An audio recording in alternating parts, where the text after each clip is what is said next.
Abu Bakar As-Siddiq radhiyallahu anhu.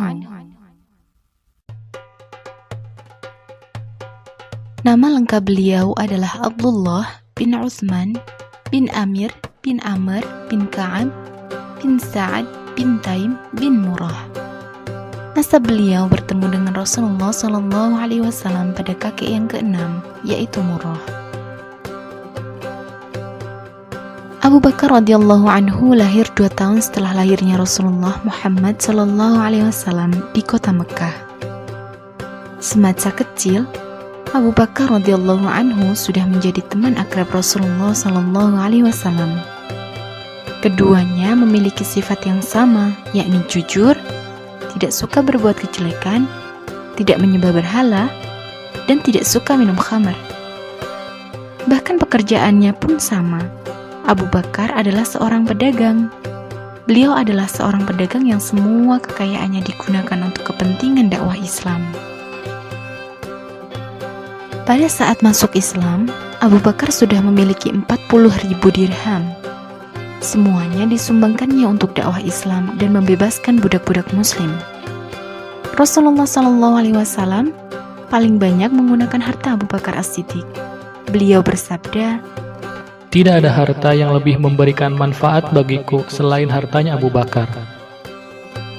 Suatu hari, Rasulullah SAW menganjurkan para sahabat untuk bersedekah. Saat itu Umar bin Khattab sedang memiliki harta. Maka Umar pun segera pulang sembari berkata, "Hari ini, walaupun hari ini saja, aku akan mendahului kebaikan Abu Bakar." Umar pulang mengambil separuh hartanya lalu menemui Rasulullah SAW.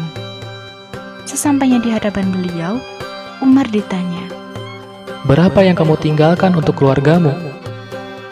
"Sebesar yang aku infakkan ya Rasulullah."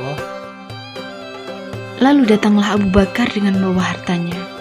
Rasulullah SAW bertanya kepadanya, "Apa yang kamu tinggalkan untuk keluargamu?"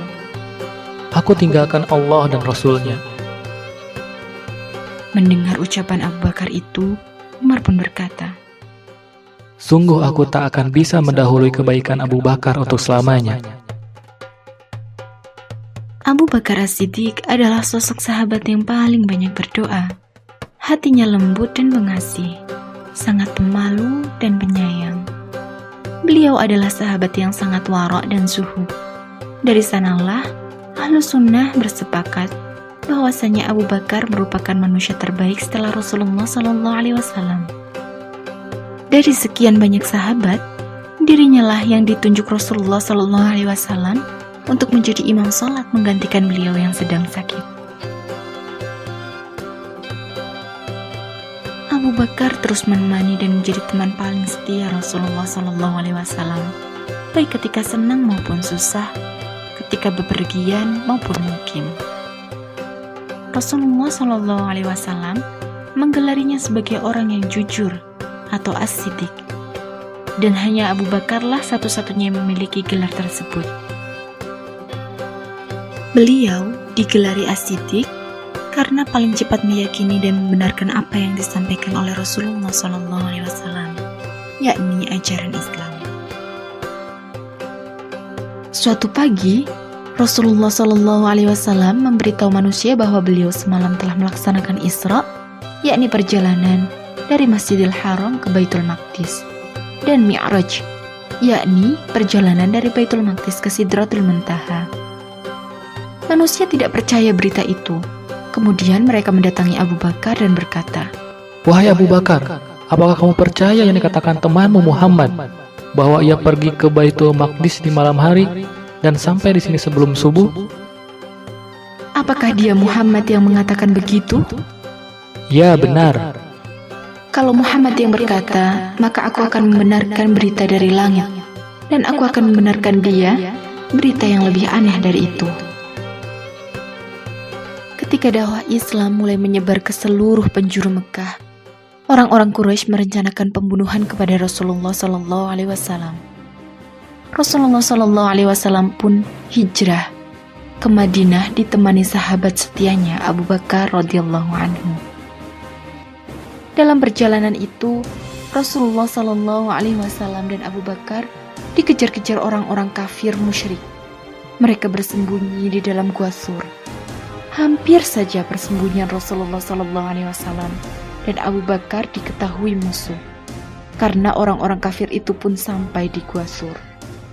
Ketika musuh akan masuk ke dalam gua untuk memeriksa keberadaan Rasul dan Abu Bakar, Allah Subhanahu wa Ta'ala menolong mereka dengan adanya sarang laba-laba yang masih menyatu, tidak rusak sedikit pun.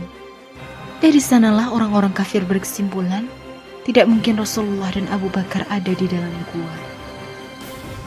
Pada tahun ke-11 Hijriah, Rasulullah SAW wafat. Melalui musyawarah yang panjang, akhirnya para sahabat sepakat membaiat Abu Bakar sebagai Khalifatul Rasulillah. Setelah beliau diangkat menjadi khalifah, beliau menyampaikan pidato singkat namun penuh makna di Masjid Nabawi. Beliau memuji Allah dan berkata, "Wahai sekalian manusia, sesungguhnya aku telah diangkat menjadi pemimpin kalian, padahal aku bukan orang terbaik di antara kalian. Jika aku berbuat baik, maka bantulah aku. Jika aku berbuat keliru, maka luruskanlah aku. Kejujuran itu adalah amanah, dan kedustaan itu adalah khianat. Orang-orang yang lemah di antara kalian adalah kekuatan bagiku. Semoga aku bisa menunaikan haknya, insya Allah. Dan orang-orang yang kuat di antara kalian adalah lemah, sampai aku ambil kewajibannya secara benar insya Allah. Tidaklah suatu kaum meninggalkan jihad fisabilillah, kecuali Allah pasti akan menghinakan mereka. Dan tidak suatu kaum melakukan perbuatan keji dan maksiat, kecuali pasti Allah akan menurunkan azabnya. Taatilah aku selama aku mentaati Allah dan Rasulnya. Dan jika aku bermaksiat kepada Allah, tidak boleh kalian mentaati aku." Pada masa pemerintahan Abu Bakar, kaum muslimin diuji dengan banyaknya orang-orang yang murtad, enggan membayar zakat, dan banyaknya kemunculan nabi-nabi palsu. Abu Bakar pun mengambil langkah tegas untuk mengatasi permasalahan-permasalahan tersebut, di antaranya dengan memberangkatkan pasukan Usamah bin Zaid untuk memerangi kabilah Qudda'ah di Syam yang murtad. Dengan izin Allah, pasukan ini mendapatkan kemenangan. Selain itu, pada masa pemerintahannya lah Al-Quran mulai dikumpulkan dan disatukan atas usulan Umar bin Khattab radhiyallahu anhu, karena banyak sahabat khawatir akan hilangnya hafalan mereka. Tugas ini diserahkan kepada Zaid bin Thabit radhiyallahu anhu. Abu Bakar juga berupaya menyebarkan dakwah Islam ke berbagai negeri, termasuk negeri adidaya saat itu, yakni Persia dan Romawi. Beliau mengangkat Khalid bin Walid sebagai panglima tertinggi kaum muslimin dalam mengemban misi dakwah ini. Pertempuran sengit pun tidak dapat dihindarkan, baik ketika melawan Persia maupun Romawi. Atas pertolongan Allah Subhanahu wa Ta'ala, kaum muslimin mendapatkan kemenangan, dan Abu Bakar pun sukses menjalankan misi dakwah Islam. Suatu hari pada tahun ke-13 Hijriah, Abu Bakar As-Siddiq radhiyallahu anhu mandi di musim dingin, sehingga beliau terserang demam selama 15 hari. Karena itu, beliau tidak bisa mengimami sholat. Beliau pun meminta Umar bin Khattab radhiyallahu anhu menggantikannya menjadi imam sholat di Masjid Nabawi. Abu Bakar radhiyallahu anhu wafat pada hari Senin sore, tanggal 22 Jumadil Akhir, tahun ke-13 Hijriah. Itu artinya beliau menjadi khalifah selama 2 tahun, 3 bulan 10 malam. Abu Bakar berwasiat agar jenazahnya dimandikan oleh istrinya, Asma' bintu Umais, kemudian dikafani dan dimakamkan di samping Rasulullah SAW. Itulah kisah inspiratif kehidupan sahabat mulia yang sangat dicintai Rasulullah SAW.